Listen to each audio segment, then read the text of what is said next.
నీతో స్నేహం చేయాలని, ఆలస్యం జరుగుతుందని కంగారు పడి కలవరపడి నిర్ణయాలు తీసుకొని అయ్యో దేవునికి దూరం అయిపోతున్నావేమో జాగ్రత్త. నీతో ప్రభు చెప్తున్నాడు, కలవరపడదు. నేను నీకు సమకూర్చి పెట్టిన దాన్ని నీకు ఇవ్వబోతున్నాను.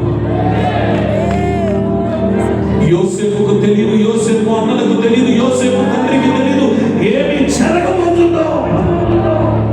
కానీ యోసేపును ముందుగానే ఆ దేశములకు తీసుకొని వచ్చి కరువు కాలం అంతా కూడా తన కుటుంబాన్ని పోషించుకోగలిగిన స్థాయిలో దేవుడు యోసేపును నిలబెట్టినట్టుగా నిన్ను నిలబెట్టుకోబోతున్నాడు కుమారుడా, నిన్ను నిలబెట్టుకోబోతున్నాడు కుమార్తె, నిన్ను నిలబెట్టుకోబోతున్నాడు. ఎస్తేరుకు తెలియదు, ఎస్తేరు పిల్ల తండ్రికి తెలియదు, ఇశ్రాయేలు ప్రజలకు తెలియదు, యూదులకు తెలియదు మరణము రాబోతుందని ముందే ఎరిగిన దేవుడు ఎస్తేరుని ఆ పేద బిడ్డని, దిక్కుమాలిన బిడ్డను తీసుకుని సింహాసనం మీద కూర్చోబెట్టి యూదుల మరణ శాసనం కొట్టివేసిన దేవుడు ఈ రాత్రి ఈ మరణ శాసనం కొట్టివేయబోతున్నాడు.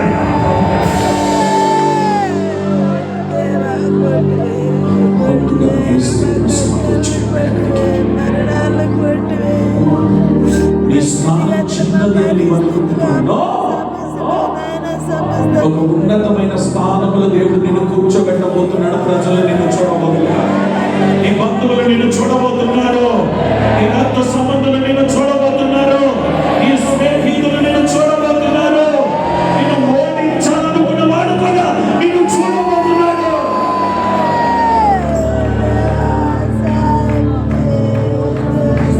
యేసయ్య పాదాలు పట్టుకుంటావా ప్రియ కుమారుడు కుమార్తె? యేసయ్య పాదాలు పట్టుకొని నన్ను క్షమించు ప్రభువా,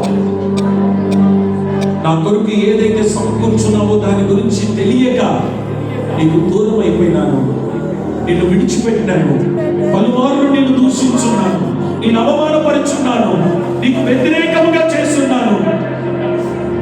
నీ ప్రేమకు నేను దూరం అయిపోయి శాపాన్ని అనుభవిస్తున్నాను. ఈ రోజుతో నా శాపాన్ని కొట్టివేయాలి. నీ ప్రేమకు నేను లొంగిపోతున్నాను, నీ ప్రేమకు నేను లోబడిపోతున్నాను. పాల్ సైలెన్స్ అయ్యా మైకి పడ్డాయి ప్రార్థించి